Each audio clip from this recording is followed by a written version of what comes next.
Chevrolet Monte Carlo, Hawaii, everyone. Today we're diving deep into the Chevrolet Monte Carlo, a legendary American muscle car that has captivated enthusiasts for decades. The Monte Carlo has a rich history dating back to the 1950s. It's a name synonymous with American style, performance, and cruising culture. The Monte Carlo was typically powered by V engines, offering ample power and torque. Its rear-wheel drive setup provided a classic muscle car driving experience. The Monte Carlo's design was characterized by its sleek lines, distinctive grille, and often featured a convertible top. Inside, the interior was typically spacious and comfortable, with features like bucket seats and a center console.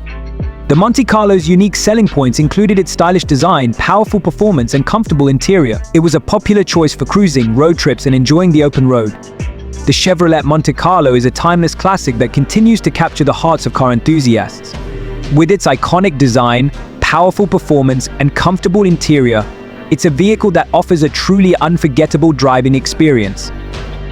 I'd like, share, and subscribe the video.